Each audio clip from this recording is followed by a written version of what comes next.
হয়ে গেছে বা কিছু। দিয়ে ওরা আবার কথা বলছে, আবার ঠক ঠক করে একটা শব্দ। এইবারে ওরা আবার দরজাটা খুলেছে। সুমিত দেখছে যথারীতি এই দরজার আশেপাশে কেউ নেই। তো এবার ওদের একটুখানি মানে ভয় লেগেছে বলবো না, তিন বন্ধুরই তখন না মনে একটা কিউরিওসিটি হচ্ছে যে এরকম হচ্ছে কেন বারবার, কেউ কি কোনো বদমাইশি করে দরজাটা ঠকঠক করছে। এখানে তো কোনো বাচ্চা নেই বা ওদের বয়সীও কেউ নেই, কোনো কেউই নেই ইনফ্যাক্ট এখানে, তাহলে কে করবে এটা। দিয়ে ওরা ভেবেছে যে হয়তো ঠিক আছে, হয়তো কোনো কারণে আওয়াজ হচ্ছে, আমরা বুঝতে পারছি না, আর এবারে দরজার যদি শব্দ হয় আমরা দরজা খুলবো না। তবে একটু ভয়ও ওদের যেন লাগছিল।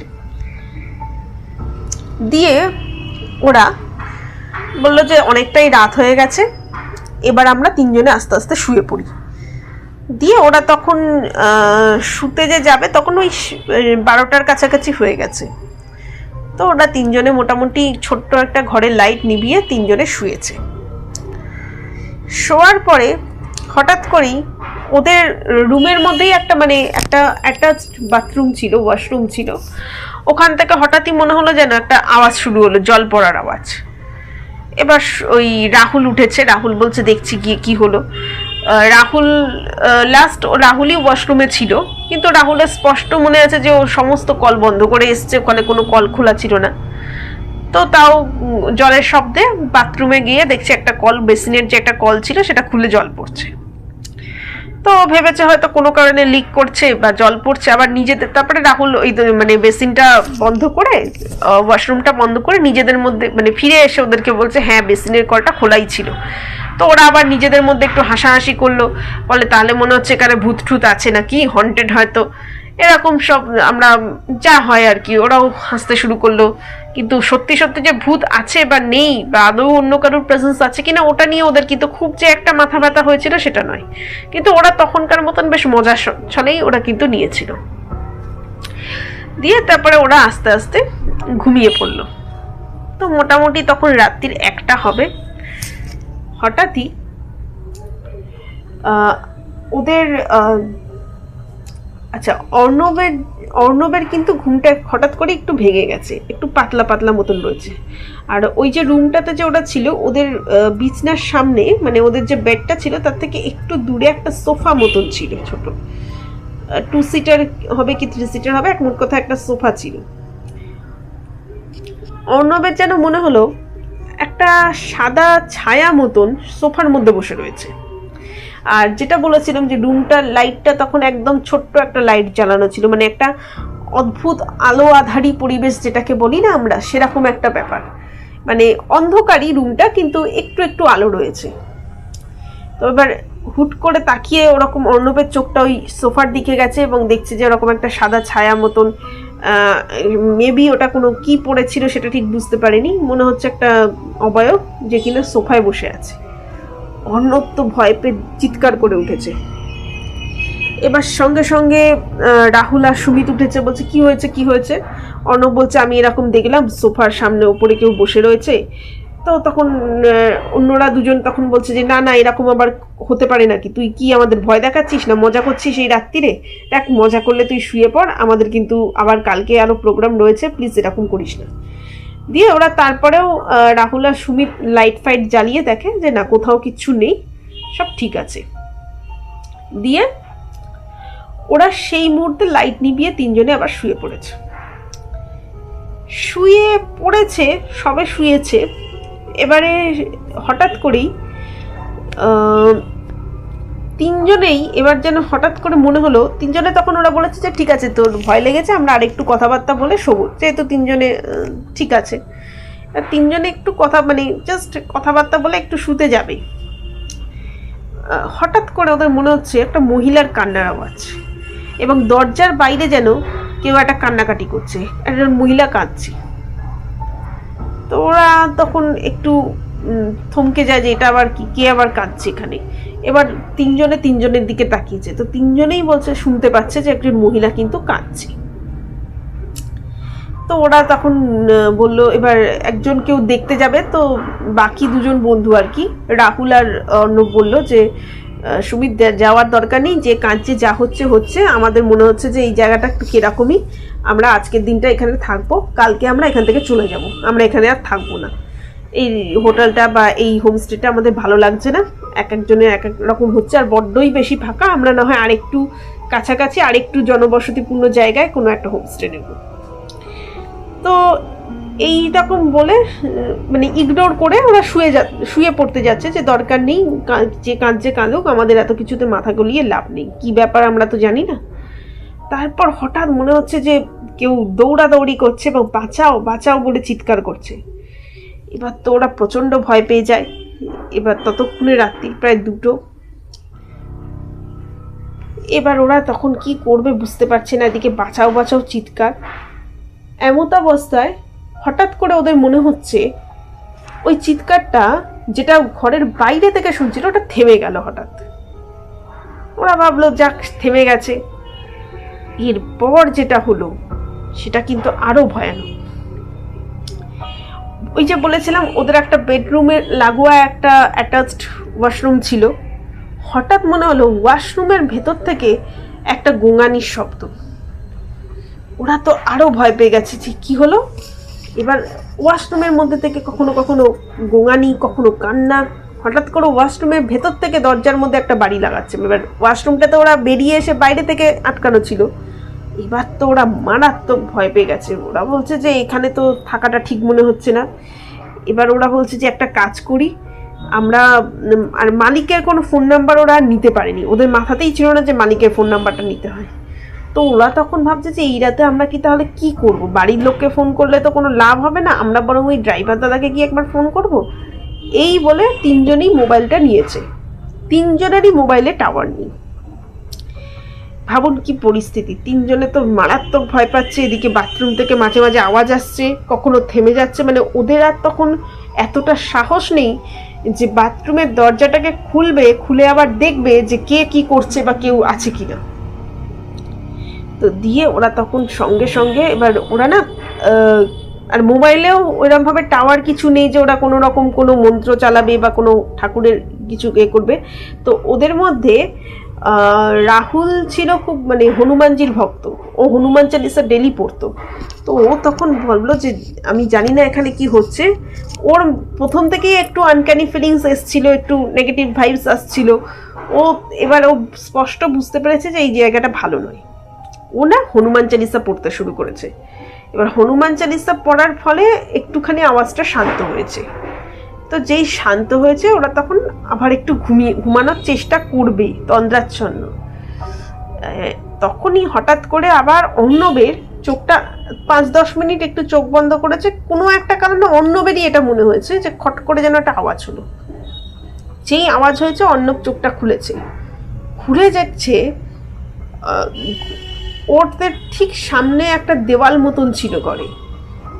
ওই দেওয়ালের উপরে কিসের সাথে কি জানে না কেউ একটা গলার ফাঁস লাগানো একটা মেয়ে ঝুলছে। ও তো চিৎকার করে, মানে প্রথমে তো ওর গলা দিয়ে আওয়াজ বেরোচ্ছে না, ও একবার ভাবছি যে আমি ঠিক দেখছি কি দেখছি না। তারপরও কোনো রকমের সম্বিত ফিরে পেয়ে চিৎকার করে ওঠে। আর 2জন বন্ধু সঙ্গে সঙ্গে আবার উঠেছে, কি হলো রে তোর, কি হলো রে। অর্ণব বলছে ওখানে কেউ গলায় দড়ি দিয়ে ঝুলছে। এবার আলটিমেটলি ওইখানে গলায় দড়ি দেওয়ার মতন কোনো ফ্যান বা কিছুই ছিল না কিন্তু। তো ওরা সবাই সঙ্গে সঙ্গে উঠেছে। এবার ওরা বলছে যে তাহলে কি আমরা বড় লাইটটাকে জ্বালিয়ে রেখে শোবো। এবার তারপরে একজন দেখছে, যেটা ওদের কাছে ঘড়িও ছিল, ঘড়িতে তখন মোটামুটি 3-3:30 মতন বাজে। তো এবার ওরা বলছে যে দেখ এইভাবে আমরা এখানে থাকতে পারবো না আজকে, একবার এক একটা জিনিস হচ্ছে। আমরা যদি লাইট জ্বালিয়ে রেখেও শুই তাহলেও যে হুট করে লাইটটা চলে যাবে না বা কিছু একটা হবে না তার কোনো কিন্তু ঠিক নেই। এই রাতটা কি হবে। আর ওই মালিক, তখন ওদের হঠাৎ করে মনে পড়ে যে ওই মালিক যিনি ছিলেন, ওই বয়স্ক ভদ্রলোক বলেছিলেন সবাই এখানে কিন্তু রাত কাটাতে পারে না। তখন ওরা হেসেছিল ঠিকই, এবার ওদের কোথাও গিয়ে একটু সন্দেহ হচ্ছে যে কেয়ারটেকারও নেই, কেউ নেই। ওরা প্রচণ্ড ভয় পেয়ে ওরা তখন ডিসাইড করে যে যেভাবে হোক ঠাকুর নাম করতে করতে 3জন আমরা এখান থেকে বেরোই।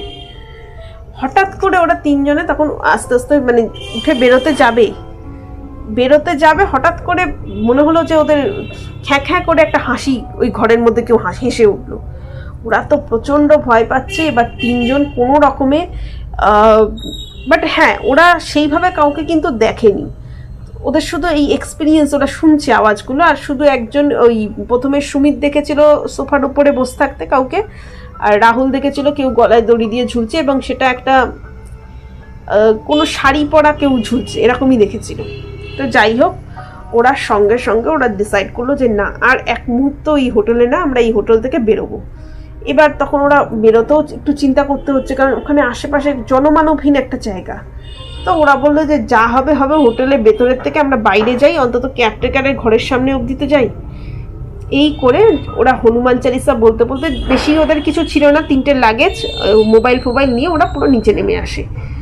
নিচে নেমে যখন আসে তখন দেখছে ওই যে মালিকটা, ওই মালিক ওখানে বসে আছে, এবং তার মুখটা পুরো সাদাটে বিচ্ছিরি মতন কিরম একটা করে ওদের দিকে তাকিয়ে আছে। বলছে কি ব্যাপার, তোমরা চলে যাচ্ছ নাকি? তখন ওরা বলছে যে দেখুন এরকম এরকম ঘটনা ঘটেছে। তখন মালিক শান্তভাবে বলল যে দেখো, এইখানে তোমরা বাজে কথা বলো না, এরম কিছু না, চুপচাপ নিজেদের ঘরে যাও। এবার ওরা তো আর, এবার মালিককে দেখে ওদের ঠিকঠাক লাগছে না, তো ওরা তখন ডিসাইড করলো যে কারোর কথা শোনার দরকার নেই। ওরা কোনো রকমে আস্তে আস্তে ওরা মালিককে বললো দেখুন আমরা ওই ঘরে থাকতে পারবো না, আপনি বলুন এখানে কি হয়েছে।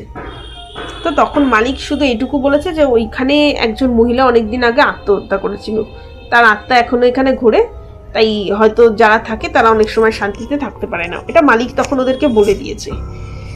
দিয়ে ওরা সেই শুনে ওরা সঙ্গে সঙ্গে আর এক মুহূর্তও দেরি করেনি, ওইখানটা বেশ ঠান্ডা ছিল, ওই ঠান্ডায় মানে একদম ওই হোটেল থেকে বেরিয়ে, আর পিছন থেকে মালিকটা কিরম বাজেভাবে হাসছিল ওরা যখন বেরিয়ে চলে আসছে।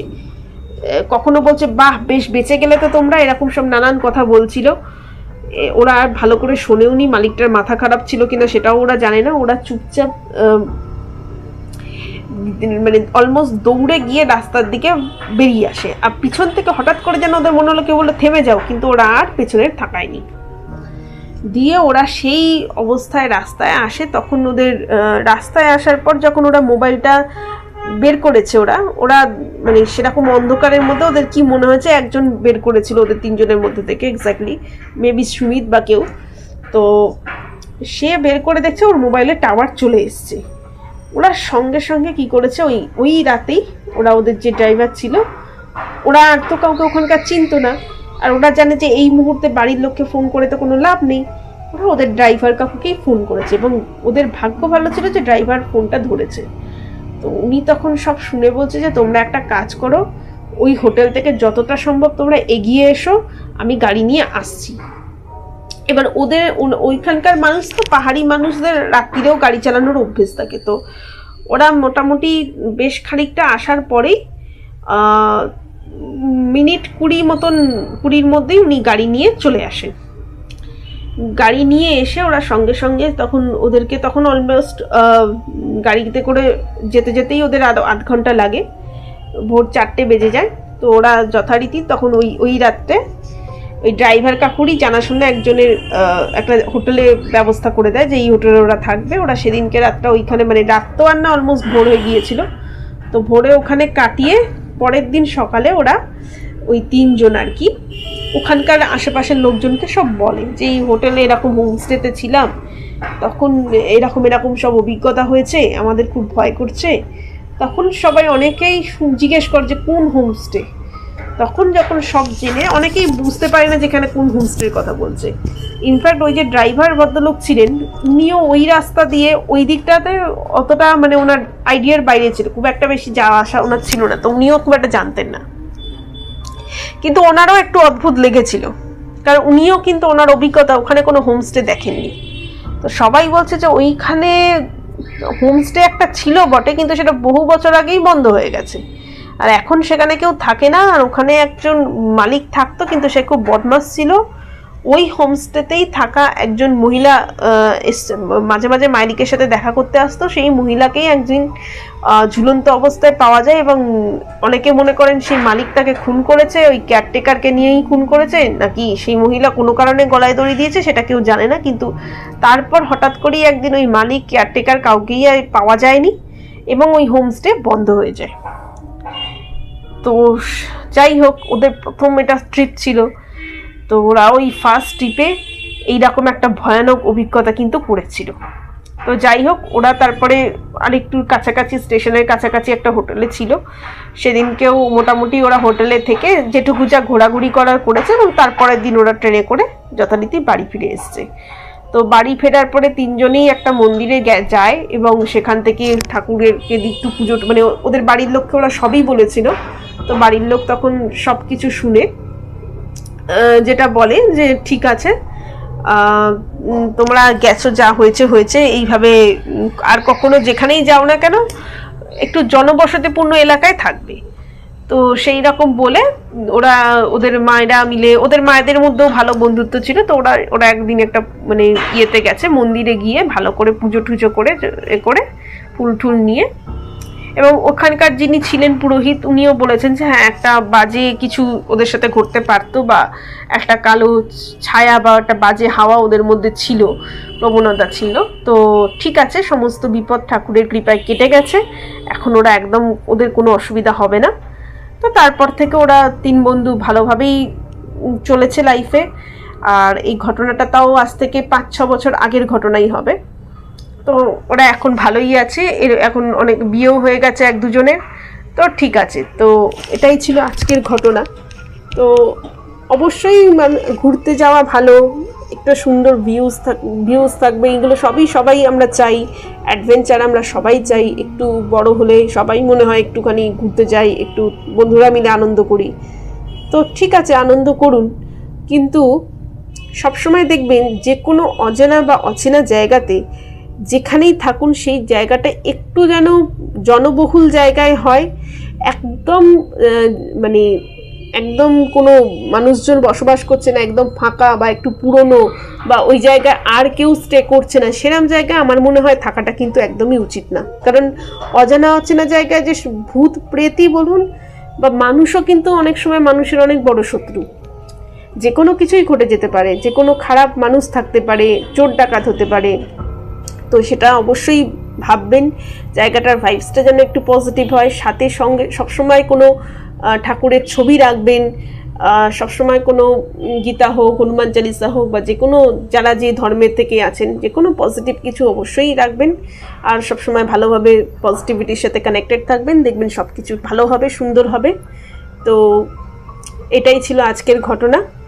অবশ্যই কমেন্ট করে জানাবেন আজকের ঘটনাটা কেমন লাগলো, এবং আবার কোনো এপিসোডে আসবো আবার অন্য কোনো ঘটনা নিয়ে। তো আর এই ঘটনাটা ভালো লাগলে সবার সাথে শেয়ার করবেন। তো আজকের ঘটনা এই পর্যন্তই।